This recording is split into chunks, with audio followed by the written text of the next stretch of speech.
This team is going to take on the identity of this city. All right. And this city's been down, and it found a way to get up. All right. It's found a way to overcome adversity. All right. And so this team's going to be built on, we're going to kick you in the teeth. All right. And when you punch us back, we're going to smile at you. And when you knock us down, we're going to get up. And on the way up, we're going to bite a kneecap off. All right. And we're going to stand up. And then it's going to take 2 more shots to knock us down. All right. And on the way up, we're going to take your other kneecap, and we're going to get up. And then it's going to take 3 shots to get us down. And when we do, we're going to take another hunk out of you. Before long, we're going to be the last one standing.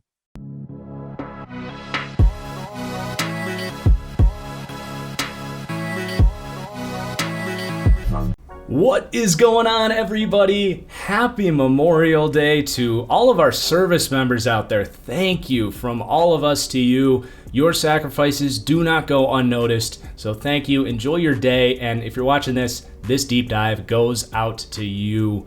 And welcome in to the reveal of the number 31 team in my 2021 NFL Power Rankings. A team that pains me a little bit because I'm ready to go right there with Dan Campbell and compete on this 90-man roster and bite some kneecaps off. I love everything they've done, but the Detroit Lions, going to be a really fun team to talk about, even if my expectations for this upcoming season are not the best.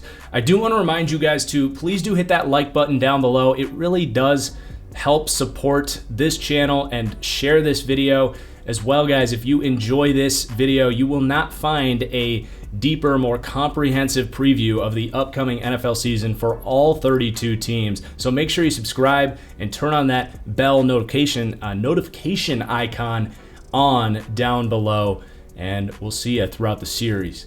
So the Detroit Lions coming in at number 31.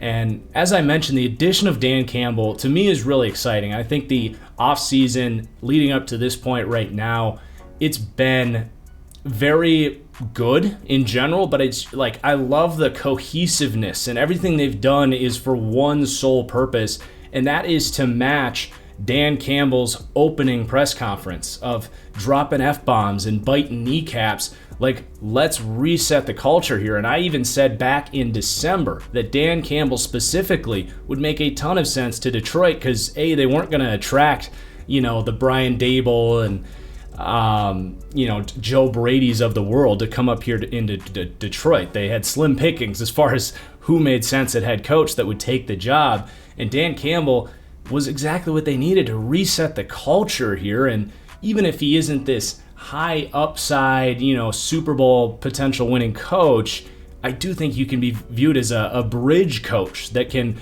really reset things here in Detroit, which they've obviously tried multiple times, but you do got to start somewhere. So I really like that hire in general. And as we'll see as we go through this deep dive, it's just a very consistent theme for this team. So let's transition that into the key departures and additions for the Detroit Lions from this most recent offseason. Obviously, Matt Patricia, the head coach, he gone. Darrell Bevell, offense coordinator, I do like him, but he's moving down to Jacksonville. And then the big thing here, Matthew Stafford on the way out, just didn't want to be here anymore, and kind of made sense timeline-wise to reset that quarterback thing. So your franchise quarterback is heading to the Rams. In return, they will be getting who we all thought was supposed to be the Rams franchise quarterback in Jared Goff. Kenny Golladay is out here. They elected not to pay up at the wide receiver position. Marvin Jones as well, heading down to Jacksonville. And then some veteran defensive backs as well. So those skill player positions, cornerback, wide receiver, those are going to be kind of the major question marks as far as what did they do to replace those spots. And we'll talk about that as we go. But the key additions, we talked about Dan Campbell. They bring in Anthony Lynn, very much matches the physical, run the ball, old school mentality here. That's Anthony Lynn's MO, coming over as the former head coach for the Chargers who got fired last year. And then Aaron Glenn coming up from New Orleans. This is in a lot of ways becoming New Orleans North, with Dan Campbell obviously coming from New Orleans, and then Aaron Glenn, a well-respected defensive backs coach. I think he could be one of the premier up-and-coming defensive coordinators in the entire league. So we'll talk about what he's going to bring to the table, what kind of system they're going to run here in Detroit, and then personnel-wise, Jared Goff is in. And then it was never going to be some super flashy offseason because they did lose Kenny Golladay, which meant that they are counting on a high compensatory third-round draft pick next year. But that also meant that they couldn't really splash in free agency or it would remove their ability to get that pick next year. So they were never going to spend a bunch in free agency, but they did have a really crafty move trading for Michael Brockers. In a lot of ways is a free agent addition, if you will, but doesn't count against that compensatory comp pick formula. And then the addition of Penei Sewell along with a really interesting rookie class as well is going to be the focal point of a lot of the youth and what we talk about for this team. I think they had a really solid offseason. It all made a ton of sense, all in line with this kneecap-biting mentality that Dan Campbell wants to establish here. And I buy into it, man, and I think these players do too. So let's go ahead and break down this roster position by position, rank each group, how they stack up against the rest of the league, starting with the quarterback position and the acquisition of Jared Goff here. And at first, when they made this quarterback swap, sending Stafford out to the Rams, I didn't think too much about it. Like, Jared Goff, he is what he is. You kind of know what he's getting. He's in that cluster of okay, starting caliber quarterbacks. And let's be honest, that's probably what you're getting here. They're going to rank 21st. So I'm not going to project some crazy, stunning emergence of Jared Goff here. But something I've talked about on the Fully Inflated Football podcast several months ago is that, to me, for a quarterback to become a top 10 quarterback, a borderline elite quarterback, a great quarterback, whatever term you want to use, to become that top echelon guy that obviously Jared Goff just hasn't become, just regardless of the physical traits, whatever you have, I think to become that level player, you need to have something that drives you to have elite work ethic. And I'm not here trying to question Jared Goff's work ethic. I'm not trying to call him crazy. I'm just saying, compared to the Tom Brady's, the Aaron Rodgers, the Lamar Jackson and Patrick Mahomes, like, all these guys have first man in, last man out, constant preparation, all of that about him. And with Jared Goff, he's always kind of been this California cool golden boy quarterback. And I'm, again, not trying to say everything's been handed to him, but let's just say he's never truly been doubted or unwanted in his career. He is a, Elite 11 quarterback, 5-star recruit, whatever it is. He goes to a nice kind of comfortable air raid offense at Cal, number 1 overall pick for the Rams. First year there was really rough, but everyone was pointing fingers at Jeff Fisher, and then kind of gets this great system around him and becomes, basically a machine for Sean McVay, but never elevates things and never took that next step as a passer. I think that's why the Rams are just done with him. Yeah, I don't think he had the respect in that locker room as a guy that can become an elite quarterback through his work behavior. So again, I'm not trying to call Jared Goff lazy by any stretch of the imagination, but I don't think he maximizes his potential in the ways that guys like Tom Brady, Drew Brees do. And all of these top 10 quarterbacks really at some point along the line have been doubted or unwanted. And because this is the first time in Jared Goff's career in this culture that is this sort of blue-collar chip on my shoulder mentality, it could click.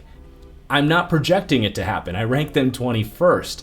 But there's no physical traits holding Jared Goff back. Sure, he's not the most mobile guy in the world, but his arm talent is amazing. The game he had against the Vikings in, I think it was 2018, is still to this date one of the most amazing quarterback games I've ever watched. Like, he is just dropping balls that are just beautiful to watch deep down the field. Accuracy, arm talent, it's not a concern for him. So if he can become that elite mental preparation guy where he just is a step ahead of the defense every snap, knows what coverages you're running, knows exactly where his receivers are going to be, he could potentially get there. And that's why I think this trade is so good for the Lions, because it gives them a good baseline of quarterback play. This team's going to function under Jared Goff. This guy's been to a Super Bowl. He's a top 20 quarterback or so.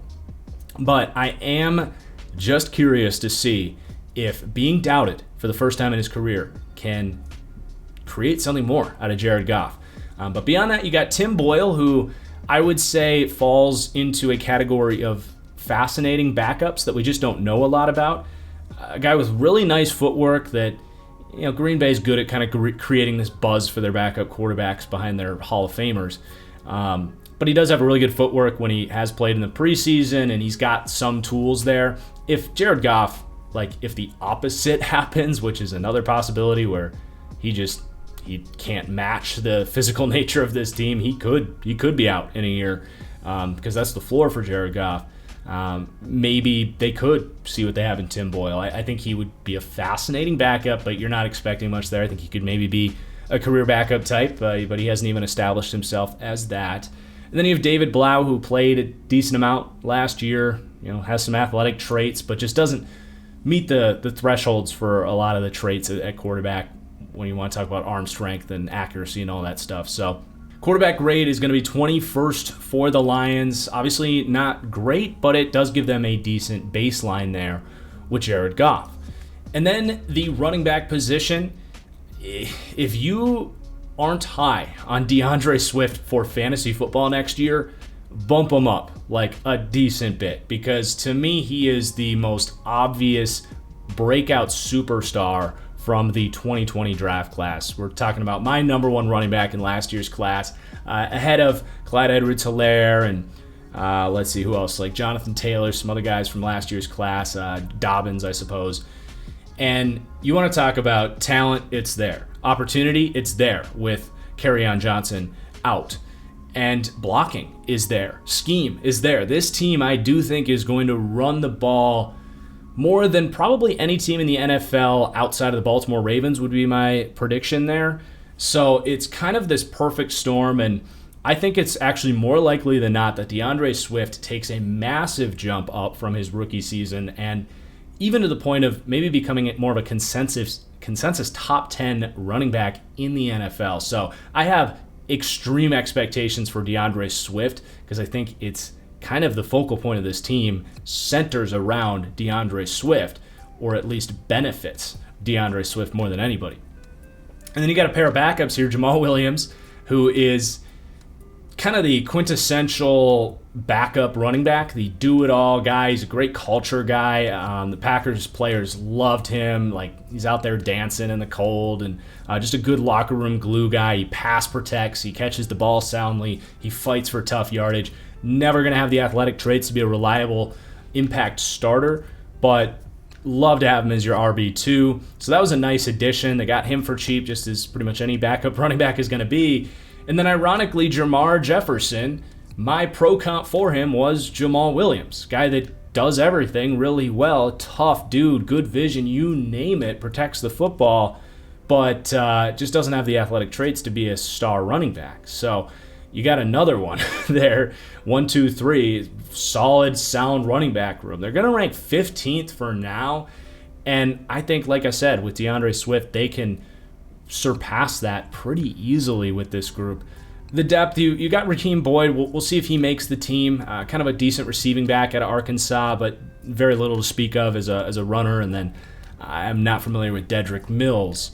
They were also just talking to Todd Gurley. I don't think they need him. He might add a little bit of a different element, but also just has been a shell of himself, honestly.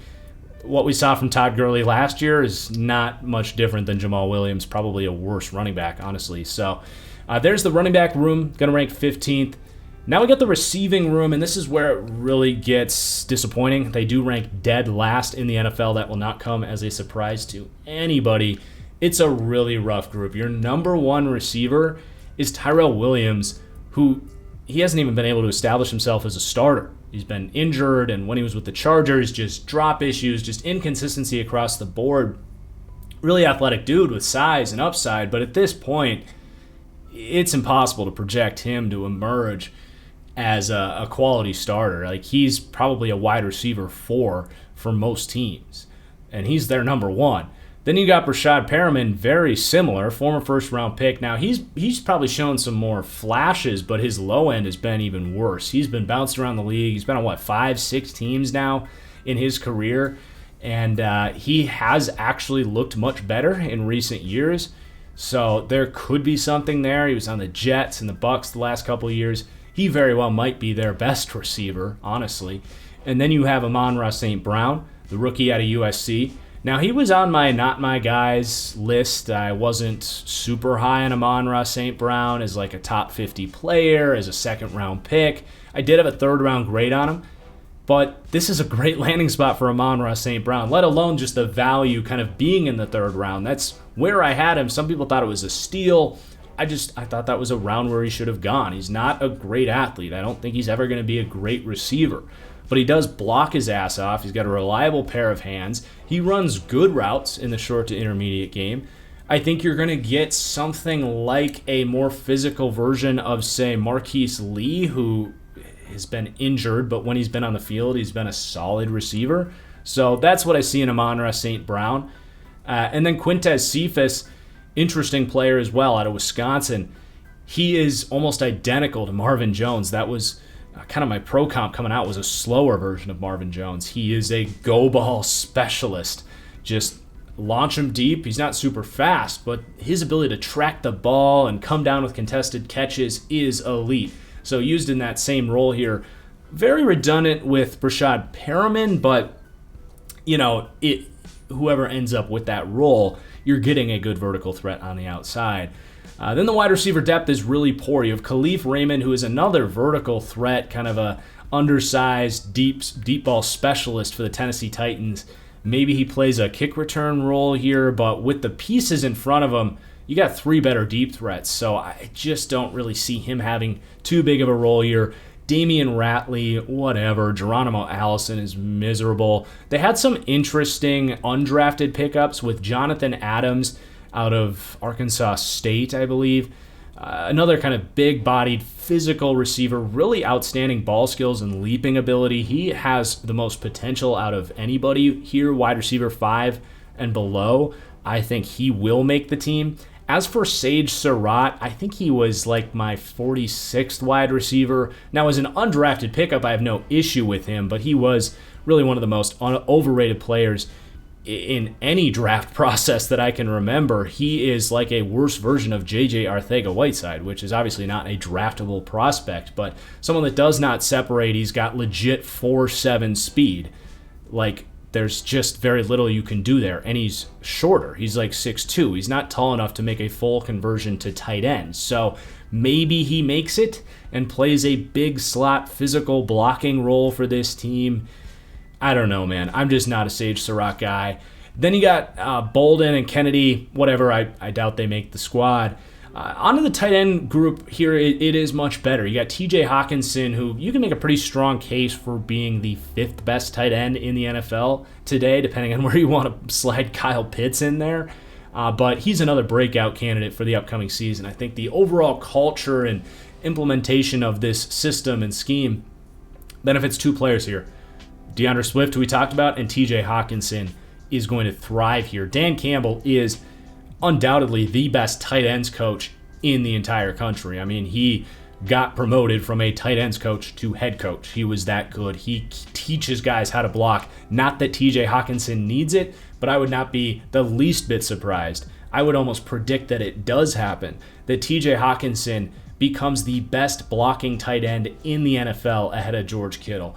And that is saying a lot considering he can contribute as a receiver. Not quite as much as George Kittle because he's not as fast, but he's got great hands. He's physical at the catch point. So I think TJ Hawkinson, the sky is the limit for him.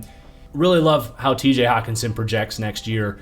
You've got Darren Fells. They had kind of a falling out. They were trying to sign, what's his name, from New Orleans, the veteran, and then he went and retired. So they kind of freaked out and signed Darren Fells, which is a nice response to that. He had a really good year for Houston, kind of catches everything that gets thrown his way, and he's a good blocker, so he's a good tight end too. And then you got really nothing after that, but again, keep an eye on some of these guys to step up. You got Elise Mack, Charlie Tamapow. They have some upside and are decent blockers, so I think Dan Campbell could get the most out of those guys, and I couldn't tell the first thing about Tedford, Wright, or Houseman, to be completely honest.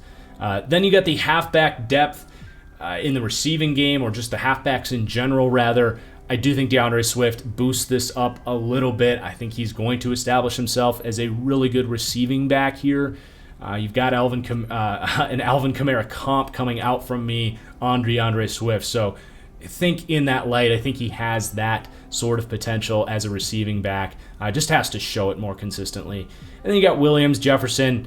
They will be able to do what they can do. They'll pass protect. They'll be decent third down backs. I think you're just not getting an element of explosion there. Raheem Boyd was a good receiving back coming out of Arkansas. So maybe he competes for some passing reps if you wanted to take Swift off the field for some reason. And then again, Mills, I can't really speak on him. But there is the full receiving room breakdown. It's the worst in the league. They're going to be very much scrounging to find contributors here.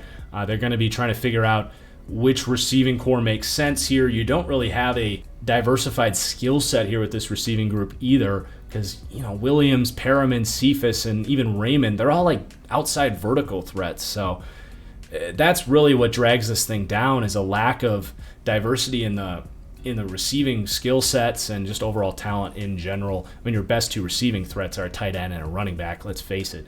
So dead last in the league for receiver. And then the offensive line, I do think this is going to be a really good offensive line this year. Just talent is totally there, but also Dan Campbell, I think, is one of the best blocking coaches in the league that's going to get the most out of these guys. So you got Taylor Decker, who has kind of emerged as a premier left tackle, got a big contract extension, well-deserved, a first-round pick 5 years ago, has had a nice development track, and he is a rock at left tackle, enough to kick Penei Sewell over to right tackle, who was the best tackle in this class and is highly revered as one of the best tackle prospects of the last decade. So high expectations for Penei Sewell. It's wait and see. I think he might have some ups and downs as a pass protector in his rookie year. He's super young. He's 20 years old. I think he's going to be an elite run blocker out the gate, however. So you love your tackle combination. Should only continue to get better, frankly. And then Frank Ragnow at center just got paid as the highest paid center in the NFL. His career trajectory has been extremely promising. Might be the best run blocking center in the NFL already. And the pass protection certainly is not poor. So you have an outstanding kind of triangle to build around with this guard situation that actually has some promise as well. But I love Frank Ragnow. I was tweeting out like the best player at each position for next year. I think Frank Ragnow has a legitimate chance to kind of pass, I would say, Corey Linsley and Rodney Hudson as the best center in the NFL today. So Frank Ragnow, if he's not on your radar as a superstar in this league, put him on it. And then the guard situation is a question mark, but I think, I like to talk about how offensive line is mostly about the center and the two tackles. I think Detroit is doing that right. And when you have talent at guard, I think you can really develop that position when the other pieces are right, because you got to keep in mind those interior guys are constantly dealing with double teams. So that helps when you have so much help around them. But Jonah Jackson at left guard, I think, has a lot of reason for optimism. Was starting caliber as a third-round guard coming out of Ohio State, just a guy that needed to grow. And I think he's going to get that growth here. He's got the tools. And if we're sitting here in 2 years and talking about Jonah Jackson as a high caliber starting guard, I'm not going to be the least bit surprised. And then you do have a very highly paid right guard in Halapavuti Vaitai. Let's just call him Hal Vaitai, because I probably just butchered that. He actually started at guard last year with Tyrell Crosby starting at right tackle, who you can see there as really good tackle depth. They were just fine starting him at right tackle if they had to, but they upgraded with Penei Sewell.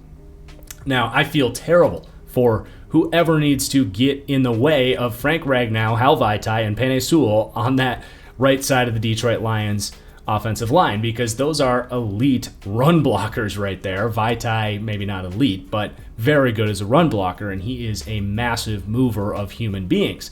But as a pass protector, he just doesn't get the job done. He's got clunky feet. He doesn't use his hand correctly. He still is developing his sort of IQ at the position as far as blitz recognition and picking up the right guys and all that stuff. So, it's just a question mark in pass protection, I think, on the right side of that line. We're going to have to wait and see how that works out. But you also have Logan Stenberg, who was a 4th-round pick who a lot of people really liked. I was a little bit lower on him, but definitely has expectations to compete at right guard, and they could just go with the full youth approach there. Hal Vaitai making like $10 million over the next couple of years, it's tough to just put him on the bench outright, but that was an older regime, and they could just say, you know what, let's just get young and build this unit that could play together potentially for the next 10 years, which has a ton of value because Hal Vaitai, he's probably off this team as soon as it makes sense for them. As far as the depth after those 7 players we just mentioned, there's really nobody worth noting until you get to a couple undrafted free agents. Tommy Kramer, a guy with experience out of Notre Dame, and Drake Jackson out of Kentucky. I think that is an interesting center battle between him and Evan Brown. Drake Jackson, I think, has some upside. Like I had a day 3 grade on him. He was in my top 7 or 8 centers, so it was a good pickup. He's got no expectations to have to start or anything with Ragnow in front of him, so it was a good pickup. Overall, the offensive line for me ranks 7th in the league, and I think if Penei Sewell is, let's just say, the best version of what he could be as a rookie, and Jonah Jackson takes a step up, and between Stenberg and Hal Vaitai, you get starting caliber guard play. We're talking about top 5, top 3 offensive line, which is going to give you not just a nice floor and foundation for your offense, but it gives you week-to-week upside as well, because if you can just beat the shit out of people up front, it makes winning football games a lot easier. So I love this offensive line, especially for their future outlook, but this year it's going to be damn good too.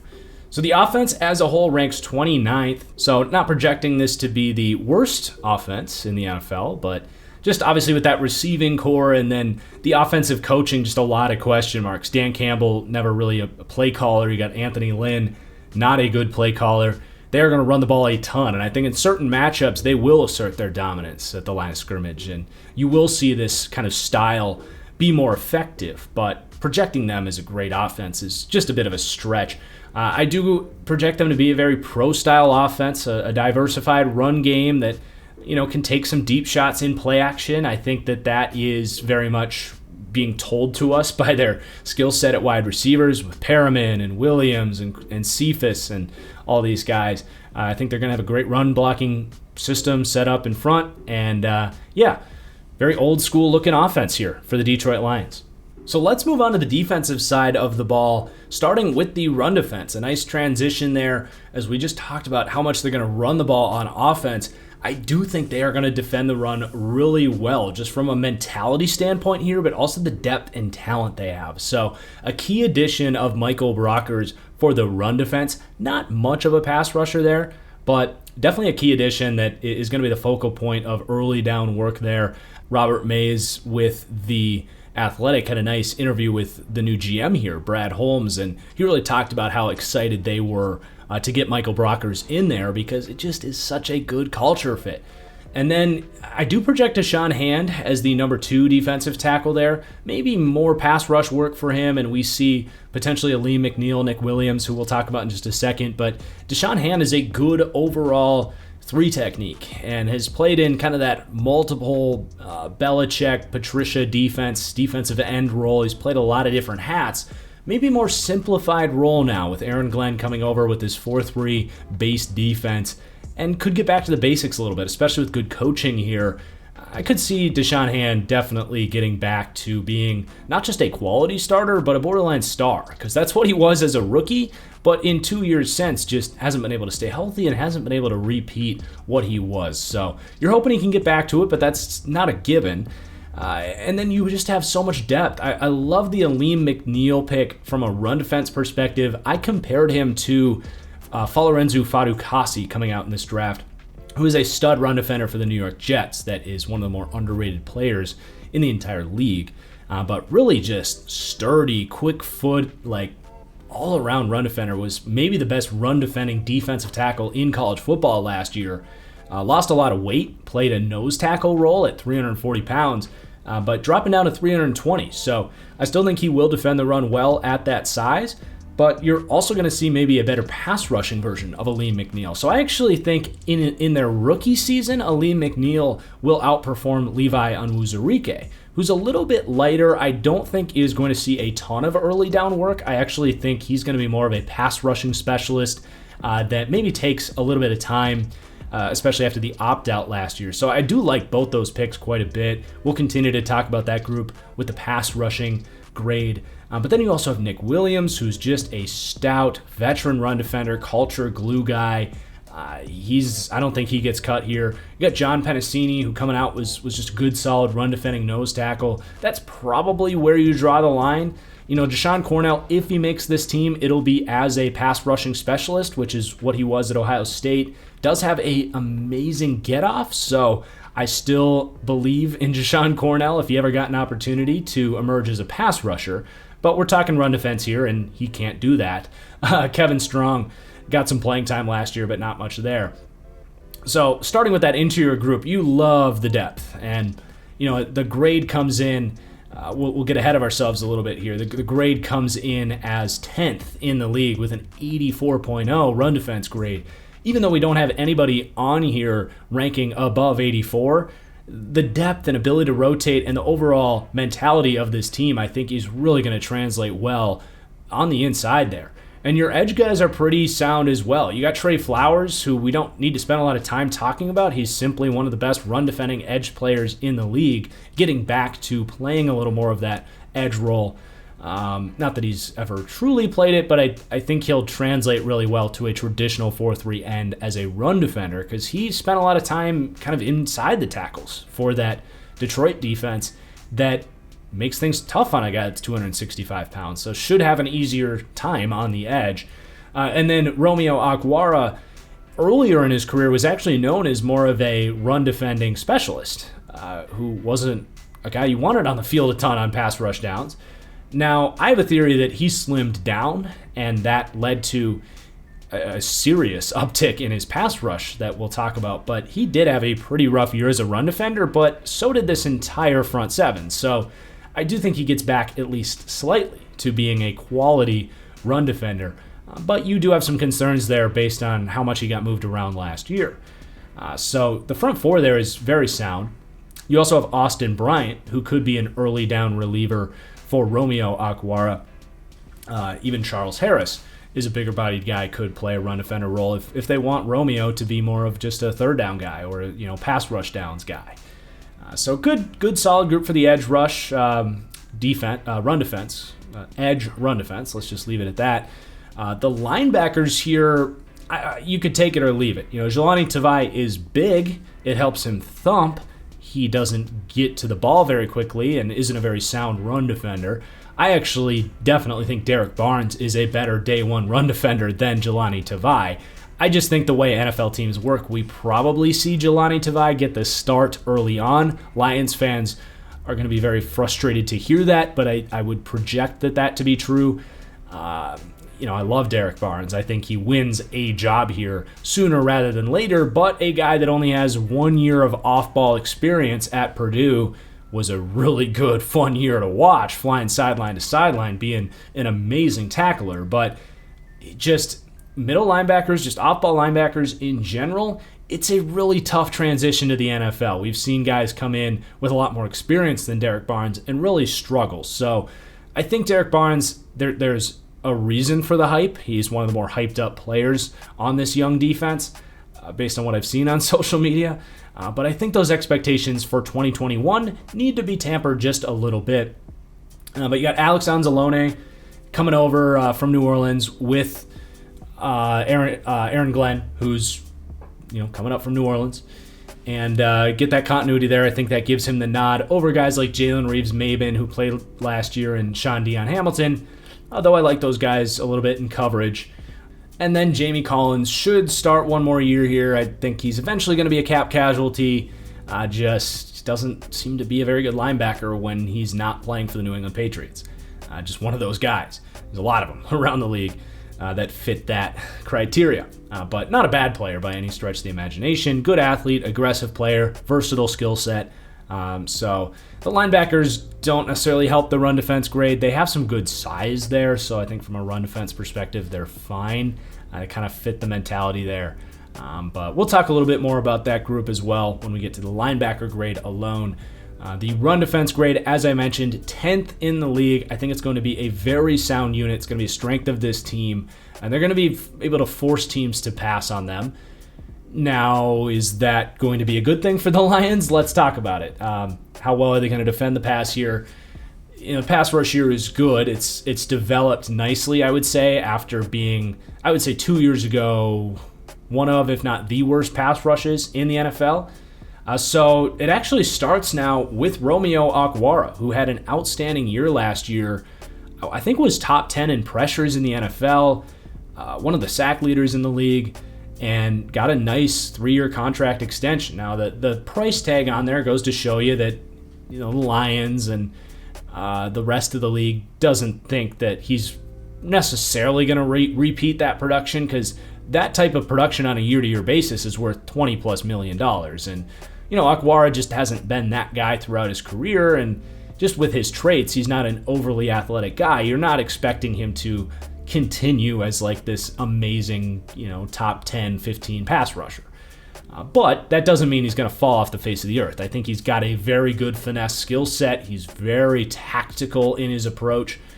So I like him as their best rusher. I don't love him as their best rusher. I think he's a quality number 2, just as I think about Trey Flowers. So it's fine to have 2 good number 2 rushers. It's better than a lot of teams have, but they just don't have that alpha, and they definitely don't have the alpha on the inside either.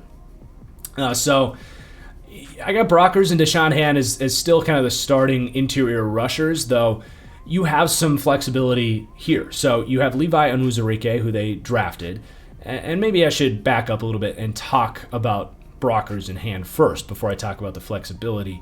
But Brockers alone is just, he's a better run defender than a pass rusher. He's never been a top pass rusher. It's what's held him back from being, a highly regarded star tackle. He's just a really good tackle.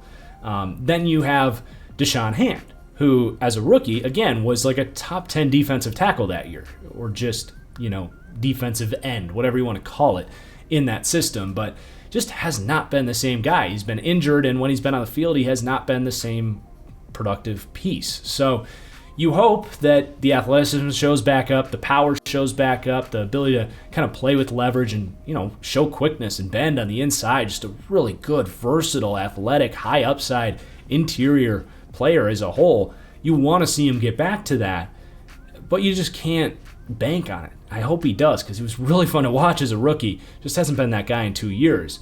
But again, the interior rotations you can move around here. They draft Levi Onwuzurike, who has outstanding get-off. And athletically speaking, he's kind of similar to Gerald McCoy, where he just flies off the ball and he's kind of a handful. Now, it's a long way to go before he's as good of a pass rusher as Gerald McCoy is in the NFL. But that's kind of the skill set you're looking at. Just a little bit undersized and did opt out last year. So probably expecting a transition period there. And then Trey Flowers has all of this experience rushing in between the tackles. So in certain packages, do we see Flowers slide inside? And then maybe they bring in Julian Okwara, who has a ton of upside, a good 3rd-round pick last year. Obviously, his brother, Romeo, here. Another shout out to their parents, Romeo and Julian. I figuratively and literally love that combination. But Julian, different than his brother. He's almost the complete opposite. He is a speedy, bendy guy off the edge, whereas Okwara is more of not a power rusher. He's not a bull rusher necessarily, but more of a powerful player and a tactical player.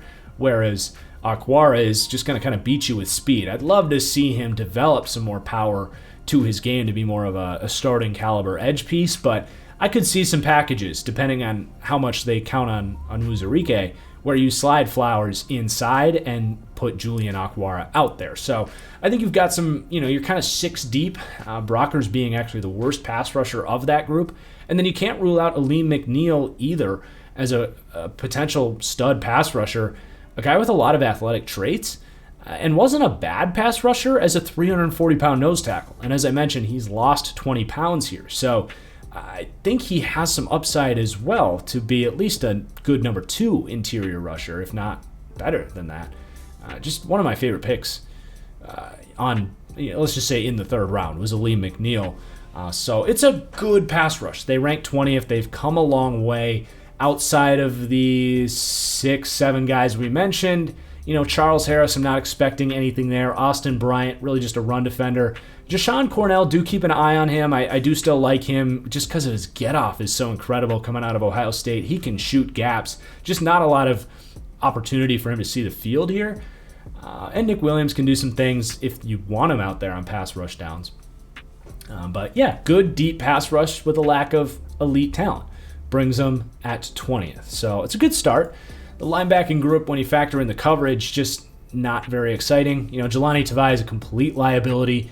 Lions fans are going to be bummed if he is starting day one, but I think he probably is just because of the way these teams operate. Derek Barnes, we talked about being the potential upgrade there. I just don't know how much he's going to play in year one. Linebackers, in general, it's a really tough transition. It's maybe the hardest position to play in the NFL outside of quarterback right now, with the way this position gets abused and exploited with these modern passing concepts and misdirection and all this stuff. It's a lot. It's a lot for these guys to handle. So I don't like Tavai on the field if he's there. I don't love Alex Anzalone. He's just kind of a Band-Aid piece. He's kind of a jack-of-all-trades, master-of-none type. And then Jamie Collins, you could do worse for sure. You just, at this point, you're not getting terribly excited about him. Jalen Reeves-Maybin, Sean Dion Hamilton can do some things in coverage. How much are they on the field with their a liability in run defense? So how much does this team want them out there? I don't know. So it's just not a good linebacking group. There's worse positions to have that as a liability. So I think they'll be able to survive this linebacking group for a year, and hopefully Barnes takes a step up and maybe they can draft someone else or bring someone else in the future, but it just kind of is what it is for this year. Then the defensive backs, you got some pieces definitely worth talking about here. So it all starts with Jeff Okudah, who was drafted 3rd overall last year. And there's some pretty legitimate questions about if that can and will return value.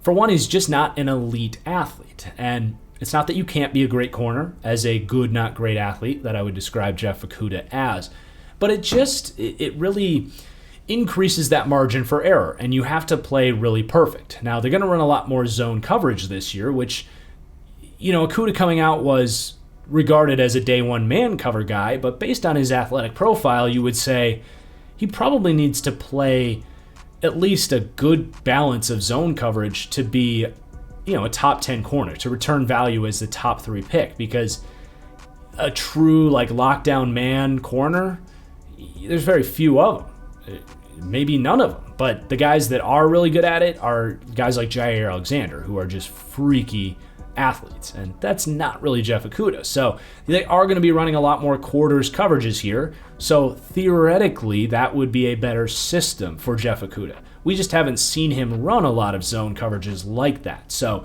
just some unknowns there, absolutely, with Jeff Okudah. I still like him a lot. I think he's going to be much better than he was as a rookie, because how could he not be? Really, all he could do is go up from there. It was a rough rookie season for him.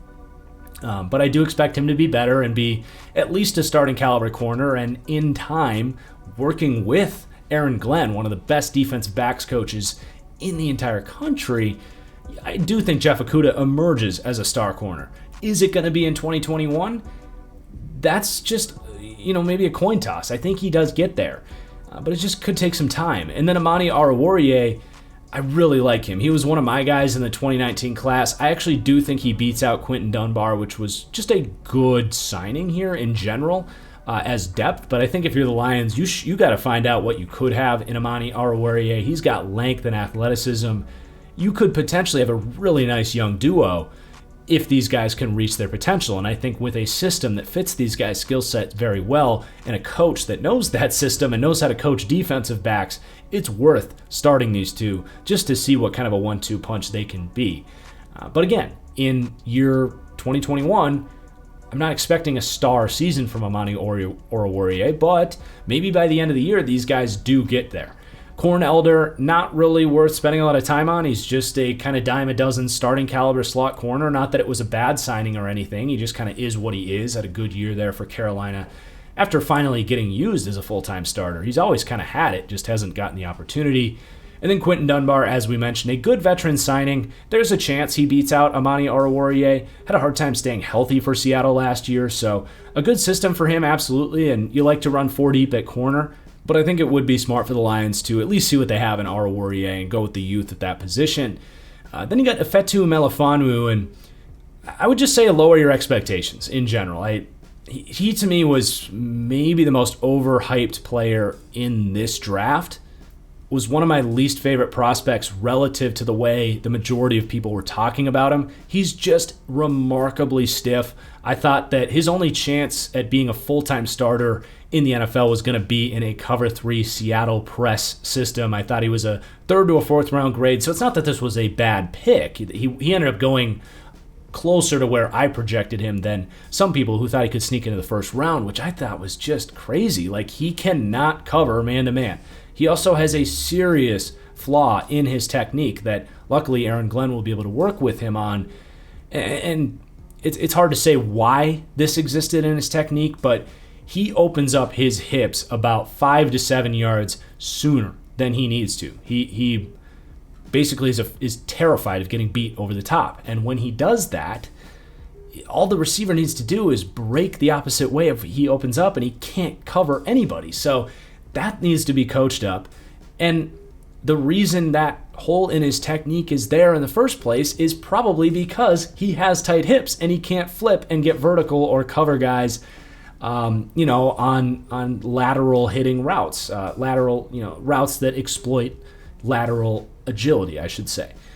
So I'm just not an Ifeatu Melifonwu fan. I could see him maybe starting at strong safety for this team. Absolutely. He's a great tackler, physical guy.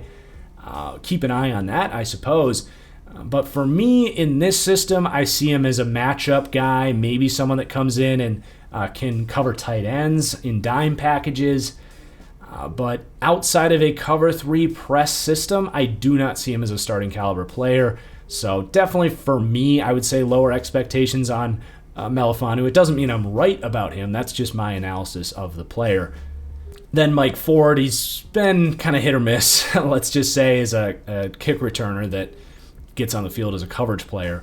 Elijah Holder maybe gets practice squatted here, a fun player from Stanford several years ago, but not a good athlete. And then I'm not familiar with those other 3 there, so I'm not going to act like I know much, but I don't see them making the team. And then the safety group I'm worried about. Tracy Walker was rough last year, but again, so was the entire defense. So you don't want to hold that against him too much. He was really nice in 2019. Looked like a potential breakout star at safety. So hoping he can get back on track. I love the scheme fit. He is the definition of a hybrid safety. He can run man coverage, quarters coverage that converts into man coverage, which you're going to see a lot of in this system. They also like cover 1 in this system, so he can be that single high free safety in those looks. I think he's going to bounce back and be really solid, but based on what you saw last year, I can't say he's a star safety. And then Will Harris as your number 2 safety. I mean, really? Like, can they not sign Earl Thomas or bring in some better veteran here? I can't get behind that. I think Ifeatu Melifonwu would be a better second safety in this system than Will Harris. He's technically fast. He runs a 4.4, but he just doesn't do anything well. He's not a secure run defender. He's a bigger guy. He's got athletic upside, but he just hasn't shown anything to this point that gets me excited. He should be a developmental piece, if anything. In 2 years, he has not really shown to be a starting caliber player. They bring in Dean Marlowe as veteran depth. He should be a 4th safety, not a 3rd. CJ Moore has played some snaps, whatever. Godwin Igwebuike, I liked coming out of Northwestern as like a dime safety potential type of guy. Maybe he gets in as a dime linebacker for them. We'll see. And then you got some young pieces there to compete, but probably not going to make the roster. So the safety group drags this thing down, as well as just kind of the unknowns of the cornerback group there. They're going to rank 29th as a whole for their defensive backs grade. Definitely some upside there with Okudah and Oruwariye, who really could emerge as a good duo. and Tracy Walker, and maybe even Will Harris. I don't know. But for now, it's just tough to project them, in September to be a very good group of defensive backs. I think they could get there, though, especially with Aaron Glenn coaching these guys up. So the defense as a whole is actually going to rank 26th. Defensive coaching ranking is 29th, which is not bad for a first-time defensive coordinator. I do believe in Aaron Glenn. He just needs to prove it. So lots of opportunity to exceed that ranking right there. The home field should be fine in the dome there. Lions fans are used to not being great, so it's not going to be a terrible home field advantage. But I do think that it tapers off pretty quickly, especially because their opening schedule is brutal. So if they start 0-6, which we'll look at their schedule in a second, then maybe that fan interest tapers off a little bit. And the scheme, as we've talked about, is a 4-3-quarters defense. A very nice system. I'm a big fan of this scheme. I'm a big fan of Aaron Glenn. And we'll see a lot of quarters. They did run a lot of cover one as well in New Orleans last year. So for a secondary that was built to run Matt Patricia's man-heavy system, they'll be very comfortable kind of transitioning, running a lot of cover one and a lot of quarters coverages. And, blitzing and all that will be there, but nothing too unique, I think, from that point of view. A lot of 4-man rushes, 7-man coverages, cover 4, cover 1 is what I expect.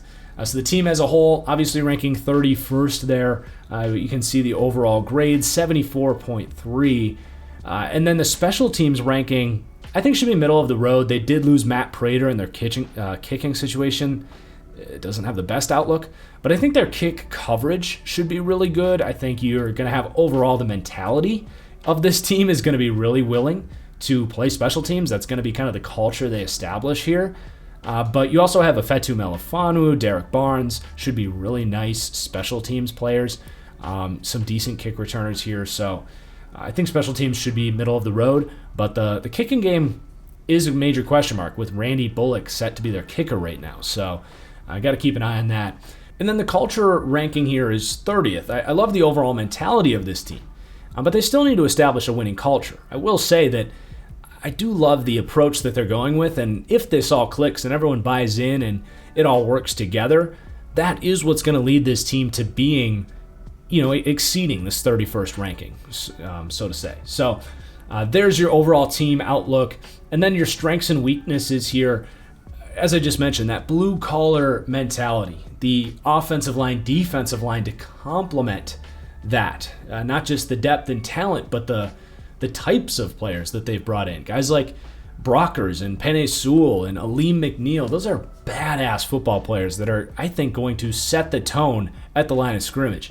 Throughout these power rankings, you'll hear me talk a lot about the importance of a team having an identity and something to lean on. Now, is run defense and running the ball the most valuable thing to lean on in 2021, the way the game is? No, it's not, but it is something that they can lean on, absolutely. So then you've got the weaknesses here. It's a lack of elite talent. Your best players are TJ Hawkinson, Frank Ragnow. They're not elite players, and they don't play necessarily positions that make elite impacts. But I do like those guys. I'm not trying to dunk on them. They're two of my favorite players, let's just say, in this division. But just a lack of elite talent. It's pretty straightforward. And then receiving talent, very straightforward. We detailed that group. It's just not very good. It's not well diversified. The secondary, I think, is going to be a question mark. I think they're going to have some learning curves with a new system, some youth. I think they can get there, but it's going to take some time. And then the linebacking group, again, just, not much to really speak of there. I don't think it's a strength, and I think it's much closer to a weakness for them. So let's wrap up, take a look at this team's schedule, and talk about my Vegas over-under win predictions for this team. As I mentioned, it is a gauntlet of a start for the Detroit Lions. A brutal draw. San Francisco, at Green Bay, Baltimore, at Chicago, potentially on the radar for a Justin Fields debut there. At Minnesota, one of the most hostile environments in the league. Cincinnati is, could do worse, but still a tough game with Joe Burrow. And then they got to go to the Rams, the Matthew Stafford revenge game. So it's just a gauntlet to start the year. I have them starting 0-7, which is rough for a team that's trying to establish a winning culture.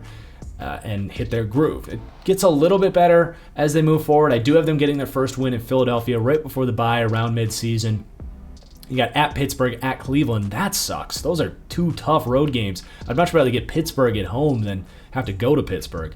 You get Chicago and Minnesota. I gave them a couple of divisional wins there, but those are not easy games. And then you got at Denver, Arizona, at Atlanta. I would say 3 winnable games, but certainly games that they'll be, I would say, 3 or 4 point underdogs in. And then at Seattle and Green Bay to wrap up. So it's a tough back end of the schedule too. Just a tough schedule in general for not a great football team. It's not a recipe for winning a lot of football games. I do think there will be upsets in there. It's just hard to predict where, because I think, like I said, they're going to dominate the line of scrimmage, and they're going to catch teams on a bad day where they just overwhelm teams with force. So that's the beauty of having that as a strength. It's just, with the lack of skill talent and the quarterback play, it's just not going to be very consistent, I don't think. So I have them going 3-13, but I don't like betting on that because I think there will be some upsets in there that I'm not listing on the schedule here. Their floor is that three wins right there, and then I think their ceiling is about 7 wins. If they get some lucky breaks here or there, I don't think it's a team in the playoff picture. I think they're a year or 2 away from that. It's still a team I'm really excited about. I think it's going to be a ton of fun to watch them just maul dudes at the line of scrimmage. If you like old school football, you will love this Lions team, even if things don't go their way on the scoreboard. I think they're playing a lot of tough games and have some nice upsets as well. So Lions fans, let me know what you think. What do you think of my breakdown of the team? Drop a comment down below. Who do you think comes in next at 30 in the deep dives? Should have that one up within the next 72 hours or so. So a reminder, guys, please do subscribe and turn on that bell so you don't miss the rest of this series. And as always, please do hit that like button as well. It really helps me out. And cheers. I hope you enjoyed. I hope you learned a thing or two about Detroit. And we'll see you guys for the next one. Peace out.